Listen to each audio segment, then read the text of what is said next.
Quand vous investissez dans des actions sur eToro, votre banquier ne reçoit aucune commission.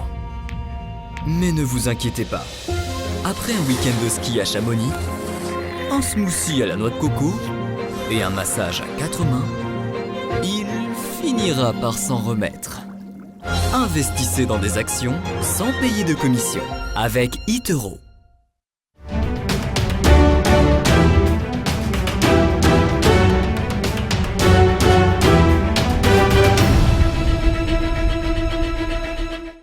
Nous regardons à présent les market movers du jour avec Vincent Gann, analyste technique avec qui nous sommes en duplex. Bonjour Vincent. Bonjour Nicolas, bonjour à tous.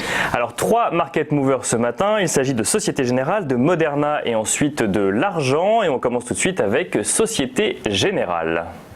Oui, alors j'ai voulu cette semaine vous parler du secteur bancaire. Alors pour une raison particulière, parce que la semaine passée, c'est un secteur en bourse qui a surperformé. Alors techniquement, c'est notable, parce que si vous prenez la hiérarchie sectorielle de tous les secteurs actions depuis le point bas de la mi-mars sur le marché actions européen, le secteur bancaire n'a tout simplement pas du tout, ou à peine, en tout cas il est bon dernier, contribué à la reprise des marchés actions. Donc la semaine dernière, le secteur bancaire sortait du lot. Alors pour quelle raison? En grande partie grâce à ce projet de plan d'aide de l'Union européenne, de Corona Bonds, via la Commission européenne. Alors rien n'est ratifié, tout reste à faire, mais ça a permis aux valeurs bancaires de sortir un peu la tête de l'eau. Alors ça reste quand même assez faible. J'ai choisi là le titre Société Générale pour représenter le secteur bancaire français. On voit parfaitement que la valeur reste vraiment sur ses bas de marché. Vous avez ici un graphique qui expose les bougies japonaises en données journalières. Ce que je veux simplement dire, c'est que les indices boursiers européens n'iront pas plus haut dans le rebond technique. Par exemple, le CAC 40